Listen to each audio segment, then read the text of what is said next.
Hello friend, welcome back to my YouTube channel. Friends, इस video के माध्यम से मैं जितने भी सब इंस्पेक्टर के आपके सवाल है जो कमेंट्स में किए उसके ज़रूर जवाब दूंगा। आपको बहुत चीज़ इससे इन्फॉर्मेशन मिलेगी और सबसे बड़ी चीज़ इसमें सबसे ज़्यादा कमेंट आए थे कि सिलेबस क्या है सर, सिलेबस बताइए करके। तो मैं सिलेबस के बारे में भी जानकारी वीडियो के अंत में दूंगा आप लोगों को कि सिलेबस में कौन से नंबर का कितना क्वेश्चन आया है और कैसे प्री के लिए पढ़े, ये सभी जानकारी मैं दूंगा आपको वीडियो के माध्यम से। तो आपने चैनल को सब्सक्राइब नहीं किया होगा तो चैनल को सब्सक्राइब कीजिएगा, बेल आइकन जरूर दबाइएगा। तो चलिए स्टार्ट करते हैं। प्रथम चरण में चयन की प्रक्रिया कैसे होगी फ्रेंड्स? तो प्रथम चरण में शारीरिक अहर्ता होगी। शारीरिक अहर्ता मैं ये बता दिया हूँ, जिसमें दिया गया है 168 सेंटीमीटर आपका हाइट होना चाहिए है। पहले आपको हाइट नापा जाएगा, फिर आप शारीरिक अहर्ता जब पूरी कर देंगे तो द्वितीय चरण में क्या होगी, आपकी प्रारंभिक लिखित परीक्षा होगी। प्रारंभिक लिखित परीक्षा होगी, उसके बाद उस तृतीय चरण में मुख्य लिखित परीक्षा होगी। लेकिन प्रारंभिक लिखित परीक्षा में किनको लिया जाएगा मुख्य लिखित परीक्षा के लिए, ये भी मैं आगे वीडियो के माध्यम से बताऊंगा। फिर उसके बाद क्या हो गया, मुख्य लिखित परीक्षा के बाद चयन सूची जारी की जाएगी। किसके लिए? ये शारीरिक दक्षता परीक्षा के लिए। शारीरिक दक्षता परीक्षा में क्या क्या होगा ये भी बताऊंगा इस वीडियो के माध्यम से। उसके बाद लास्ट में आएगा साक्षरता। तो साक्षरता कैसे क्या होगा, किस टाइप के क्वेश्चन पूछ सकते हैं ये भी बताऊंगा। और लास्ट में बोनस अंक, तो बोनस अंक के बारे में भी आपको बताऊंगा। तो चलिए अपन देखते हैं शारीरिक अहर्ता के बारे में। तो 168 सेंटीमीटर या उससे अधिक पुरुषों की अभ्यर्थी के लिए क्या होना चाहिए, इसकी ऊंचाई होना चाहिए। इसमें कई जन पूछ रहे थे सर कि हमने तो पिछले समय एसटी के लिए हाइट में छूट दिया गया था, इस समय दिया है कि नहीं, उसके बारे में भी आपको लास्ट में बताऊंगा। सीना आपका होना चाहिए बिना फुलाए 81 और फुलाने के बाद क्या बोलते हैं 86 होना चाहिए। तो इसमें क्या होना चाहिए कि 5 सेंटीमीटर कम से कम उसका अंतर होना चाहिए फूले का। और महिला अभ्यर्थी को इससे शारीरिक अहर्ता से मुक्त रखा जाएगा। किससे? सिर्फ ये सीना वाले से, बाकी हाइट उनकी भी नापी जाएगी। ठीक है, फ्लैट फुट उनका भी नापा जाएगा, है ना, और घुटना जुड़ता है वगैरह ये सब उनके भी नापे जाएंगे। दिव्यांग अभ्यर्थी को जो दिव्यांग है ना, जो शारीरिक रूप से दिव्यांग है, मतलब शारीरिक रूप से दिव्यांग जो होगा उसे क्या बोलते हैं, इसे इस परीक्षा में वो नहीं दे सकता, उसे रिजेक्ट कर दिया जाएगा। अब देखिए चिकित्सा माप में शुरू में क्या होगा, नॉक नी यानी नी जो आपका जुड़ा है कि नहीं, ये हो गया। फ्लैट फुट यानी पीछे का जो नीचे का जो पैर होता है जिसे अपन लोग तल्ला बोलते हैं, वो पूरा सीधा होगा कि नहीं, ये हो गया, है ना। आँखों से कोई संबंधित रोग है या नहीं, ये देखा जाएगा कि आपकी आँख दृष्टि जो बिना चश्मा के 6/6 से कम नहीं होनी चाहिए, और आँख दृष्टि बिना चश्मा की दूसरी आँख में जो है 6/9 से कम नहीं होनी चाहिए। मुख्य रंग में बता रहा हूँ, RGB जो मुख्य रंग भेद होता है, रेड ग्रीन ब्लू, ये आपको पहचानना आना चाहिए। ठीक है, यानी कलर ब्लाइंड नहीं होना चाहिए, आपका कलर ब्लाइंड नहीं होना चाहिए। अब उसके बाद अपन देखते हैं कि द्वितीय चरण में, तो द्वितीय चरण में सबसे पहले बता दूं प्रारंभिक लिखित परीक्षा 100 क्वेश्चन आएंगे, 300 नंबर का पेपर होगा, माइनस मार्किंग नहीं होगा। 100 बार, बहुत बार मैं पूरे वीडियो में बताया हूँ कि माइनस मार्किंग नहीं होगा, इसमें माइनस मार्किंग आपका नहीं होगा। और इसमें बता रहा हूँ हिंदी इंग्लिश के क्वेश्चन आएंगे कि नहीं सर, पूछा गया है तो हिंदी इंग्लिश के क्वेश्चन प्री में नहीं आएंगे। और सबसे बड़ी चीज़, बहुत जन आपको कंफ्यूज कर रहे होंगे कि पीएससी की तरह अगर आपका मेंस की तैयारी करिए, प्री तो आराम से निकल जाएगा, मेंस की तैयारी करिए। तो मैं आपको बता देता हूं कि इसमें आप ये बताइए कि 200 नंबर का जो मेंस का पेपर हिंदी इंग्लिश का है, 3rd नंबर का पेपर होगा, उसमें 200 नंबर के मेंस में, लेकिन प्री में 1 नंबर का भी नहीं आएगा। तो प्री के लिए हिंदी इंग्लिश की क्यों तैयारी करना? तो प्री के लिए हिंदी इंग्लिश की तैयारी मत करिएगा, एक भी क्वेश्चन नहीं आएगा। ठीक है, इसमें जो मैं बता रहा हूँ कौन से नंबर कितने नंबर के आए हैं, सिलेबस कितना है, कैसे पढ़ें, ये सब मैं वीडियो के अंत में बताऊंगा आपको। तो फिर अब मेरी लिस्ट, तो प्रारंभिक लिखित परीक्षा के आधार पर इसमें क्या 20 गुना अभ्यर्थी के लिए पात्र होगा, मतलब 20 गुना अभ्यर्थी को लिया जाएगा मेरिट लिस्ट के आधार पर। ठीक है, फिर मुख्य परीक्षा में शामिल किया जाएगा। फिर मुख्य परीक्षा में क्या है, उसके बाद मुख्य परीक्षा में 5 गुना अभ्यर्थी को लिया जाएगा। ठीक है, तो मैं चलिए अब उसके बाद तृतीय चरण जो मुख्य लिखित परीक्षा है उसके बारे में बताऊंगा। जैसे मैंने बोला था इंग्लिश का, तो इंग्लिश में 200 अंकों का होगा, जिसमें 2 घंटे का समय दिया जाएगा, जिसमें से 125 अंक जो हिंदी के और अंग्रेजी के 75 अंक होंगे। इसमें यह है परीक्षा जो सभी के लिए अनिवार्य होगी, जो जैसे रेडियो हो गया, कंप्यूटर हो गया, और जो बाकी के लिए भरे उनके सब के लिए अनिवार्य होगी। इसमें एक क्वेश्चन आता है कि सर ऐसे आएगा कि नहीं, ऐसे आएगा कि नहीं। तो देखिए पिछले टाइम ऐसे आया था, समझे, और इस समय आएगा कि नहीं अभी तक कोई इन्फॉर्मेशन स्पष्ट नहीं किया गया है। अगर आगे इसके बारे में कोई जानकारी मिलती है तो मैं आपको ज़रूर बताऊँगा। ठीक है, तो अभी इसके बारे में कंफर्मेशन कोई भी नहीं बोल सकता कि ऐसे नहीं आएगा, ये ऐसे आएगा, समझे। किसी के पास ऑफिशियल इसका न्यूज़ नहीं है तो किसी की बात को ना मानिए। ठीक है, सामान्य ज्ञान तथा सामान्य अध्ययन, सामान्य ज्ञान तथा सामान्य अध्ययन, तो इसका क्या होगा, मैंने बताया कि 200 अंक के इसके पेपर होंगे, 3 घंटे का होगा और ये सभी परीक्षार्थियों के लिए होगा, ये भी सभी परीक्षार्थियों के लिए होगा। एप्टीट्यूड टेस्ट जिसमें कौन कौन से आता है, मैथ्स और रीजनिंग आता है, जिसकी तैयारी मैं करवा रहा हूँ। अगर मेरे टेलीग्राम से ग्रुप से लिंक दिया है डिस्क्रिप्शन में, आप लिंक से जुड़कर, मैं हर दिन टेस्ट लेता हूँ, आप उससे जुड़कर क्या बोलते हैं टेस्ट का पेपर प्राप्त कर सकते हैं हर दिन। ठीक है, तो यह परीक्षा भी सभी अभ्यर्थियों के लिए होगा। तो ये 600 नंबर का आपको पता चल गया, सभी अभ्यर्थियों के लिए होगा। ठीक है, अब आते हैं अपन नेक्स्ट में, ये तो मेंस का हो गया। अब जो विज्ञान, गणित और भौतिकी के जो रसायन वाले हैं उनके लिए जो पद है, जैसे उपनिरीक्षक रेडियो, अंगुली चिन्ह और प्रश्नाधीन दस्तावेज के पदों के लिए क्या होगा, उनके लिए यह परीक्षा 200 अंक की होगी और 2 घंटे की अवधि के लिए होगी। ये सिर्फ उन्हीं लोगों को देना अनिवार्य है जो सिर्फ ये जैसे उपनिरीक्षक रेडियो, अंगुली चिन्ह, प्रधान दस्तावेज पदों के लिए भरे हैं, उनके लिए। ठीक है फ्रेंड्स, कंप्यूटर विज्ञान की परीक्षा जो होगी, कंप्यूटर विज्ञान की परीक्षा, यह परीक्षा क्या होगी, 200 अंक की होगी, 2 घंटे की अवधि की होगी। यह परीक्षा केवल किनके लिए दिया जाएगा, उपनिरीक्षक कंप्यूटर या साइबर क्राइम के पदों के लिए आवेदन किया जाएगा। ठीक है, अब आते हैं अपन चतुर्थ चरण में। चतुर्थ चरण में क्या हो गया, लिखित परीक्षा को जोड़कर जो प्राप्तांक जोड़कर जो आएंगे, प्री का तो आपका प्री के हिसाब से मेंस होगा, मेंस के हिसाब से क्या आएगा, आपको फिजिकल के लिए बुलाया जाएगा। उसमें 3 पृथक पृथक लिस्ट जारी किए जाएंगे। देखिए मैं बता देता हूं, पहले में सूबेदार उपनिरीक्षक, उपनिरीक्षक विशेष शाखा, प्लाटून कमांडर, यानी सूबेदार का लेफ्टिनेंट का हो गया, और ऐसा ही हो गया यानी सब इंस्पेक्टर हो गया, सूबेदार विशेष शाखा यानी सब इंस्पेक्टर एसबी हो गया, और प्लाटून कमांडर, इसका एक लिस्ट जारी किया जाएगा।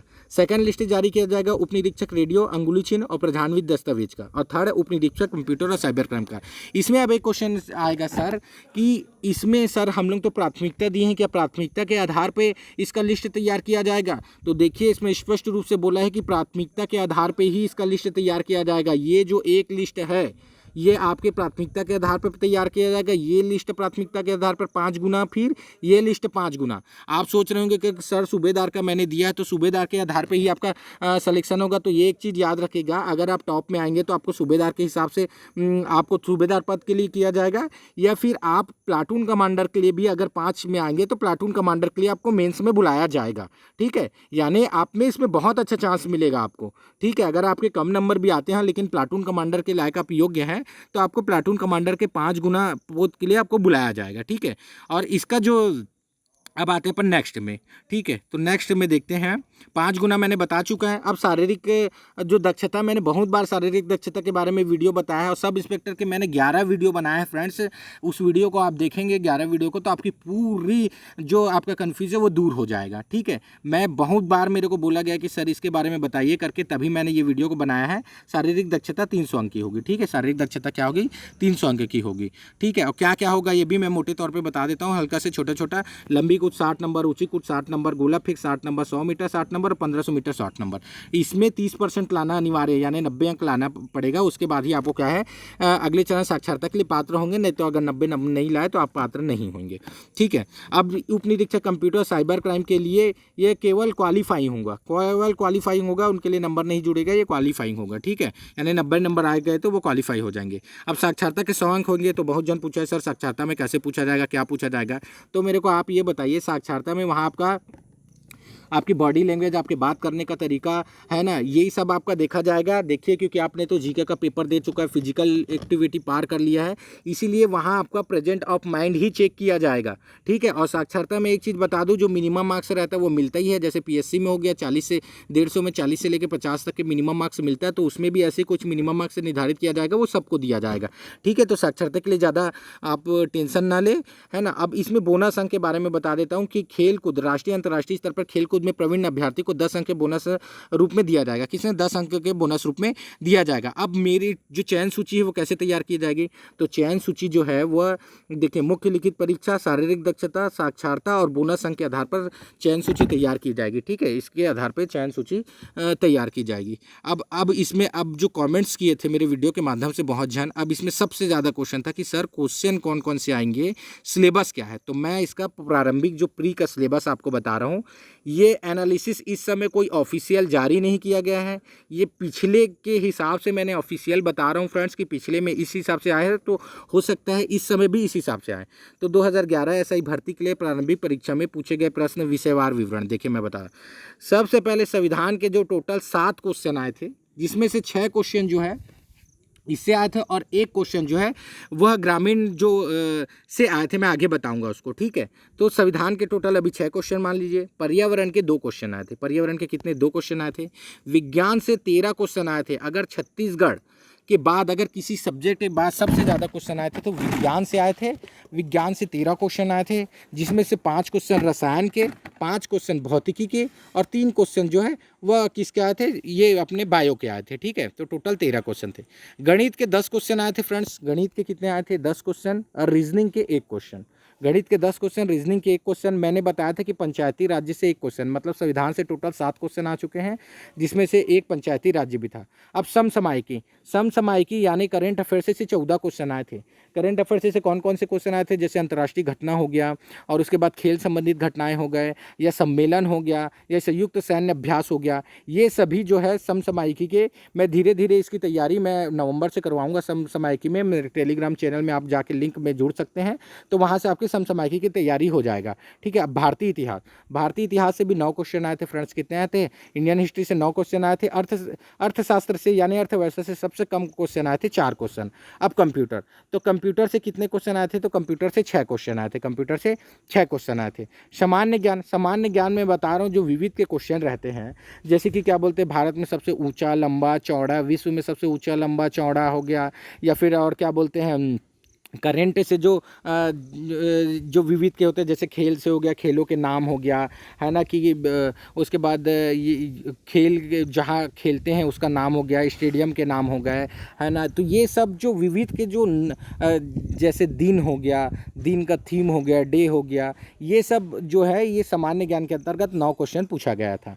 विश्व भूगोल से 5 क्वेश्चन पूछे गए थे और भारत भूगोल से 5, यानी टोटल 10 क्वेश्चन, ठीक है। भूगोल से, विश्व भूगोल और भारत भूगोल से 5 क्वेश्चन।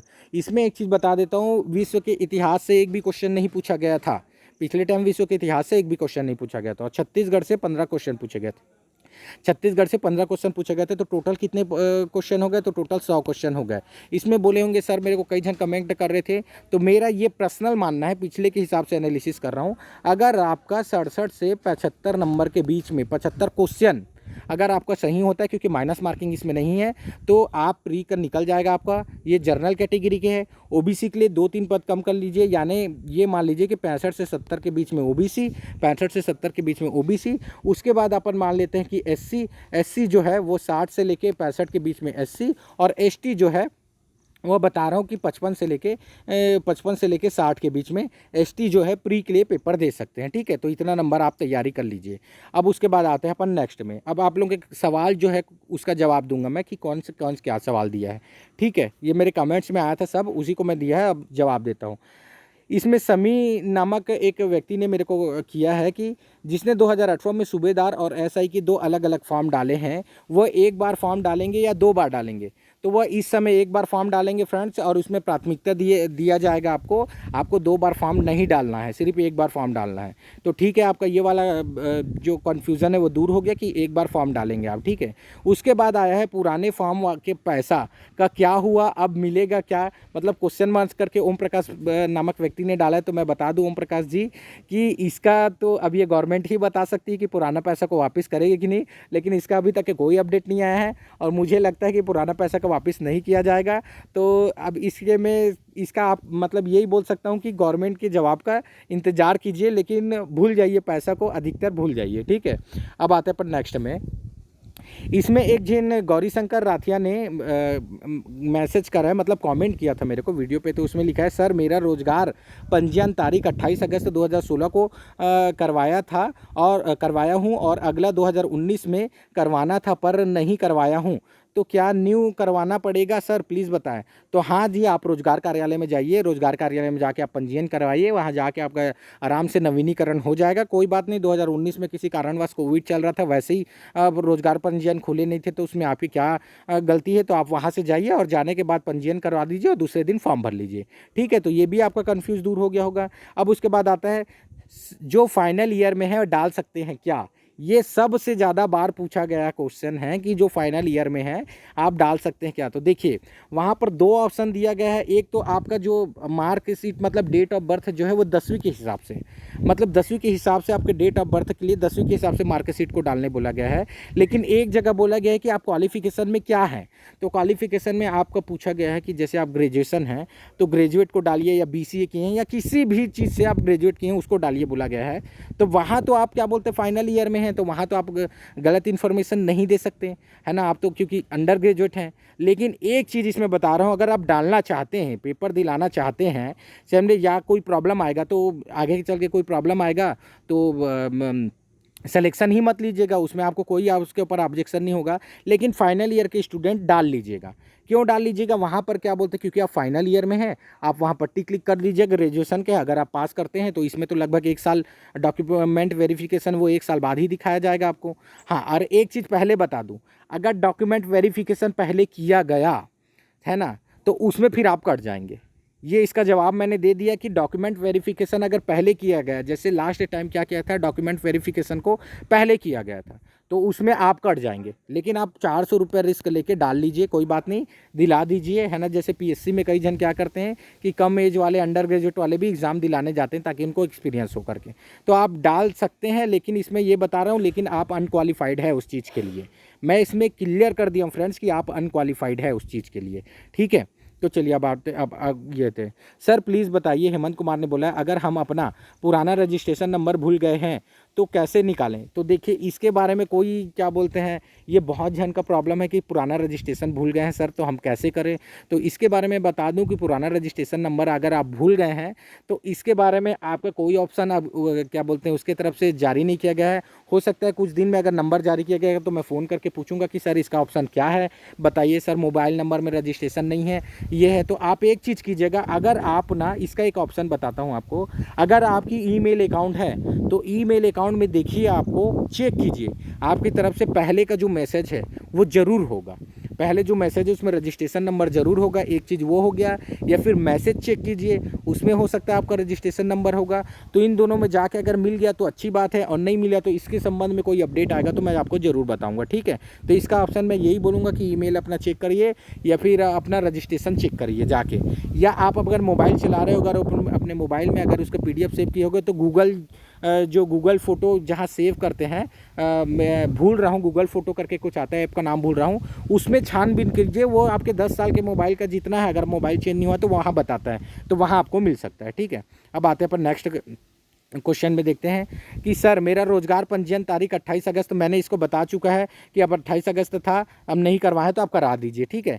अब इसमें देखते हैं, मेरा मार्कशीट में सिर्फ, ये क्वेश्चन बहुत ही इंपॉर्टेंट पूछा है आपने, भुवनेश्वर प्रसाद सारथी जी, तो मैं आपको बता देता हूँ, मेरा मार्कशीट में सिर्फ नाम लिखा है, मैं टाइटल नहीं डालता हूँ, तो क्या फॉर्म अप्लाई करते बनेगा ना? मेरा मार्कशीट में सिर्फ नाम है, तो देखिए आप जो आपके मार्कशीट में है उसी के हिसाब से भरिए, आप समझे। मिडिल नेम लास्ट नेम दिया उसको मत डालिएगा, सिर्फ अपना नाम डाल दीजिएगा मार्कशीट के हिसाब से। और जहाँ कैटेगरी बोल रहा है तो जो आपकी कैटेगरी आती है, जैसे जनरल, ST, SC या OBC, तो उसमें आप डाल दीजिएगा। तो मार्कशीट में जो लिखा है वही भरिएगा, भले भी आपकी स्पेलिंग क्यों ना गलत हो, डेट ऑफ बर्थ क्यों ना गलत हो, वो मार्कशीट के हिसाब से ही आपका डॉक्यूमेंट वेरिफिकेशन होगा, ठीक है। तो मार्कशीट के हिसाब से ही करिएगा।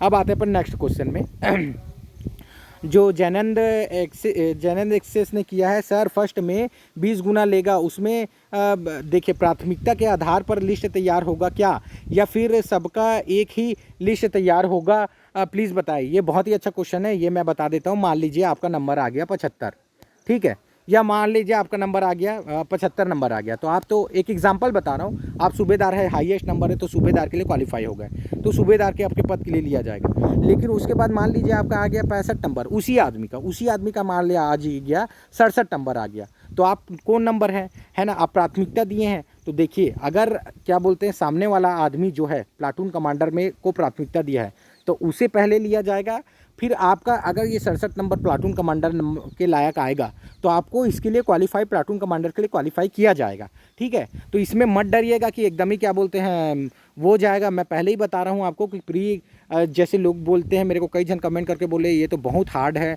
ये तो कई लग रहा है सर कि एकदम ही पीसी टाइप का हार्ड है। और तो ये बताएं ऐसे कोई हार्ड नहीं है, पेपर ज़्यादा ले रहे हैं, पेपर का लेवल एकदम ही हार्ड नहीं देगा फ्रेंड्स, और हार्ड देगा तो सबके लिए हार्ड देगा।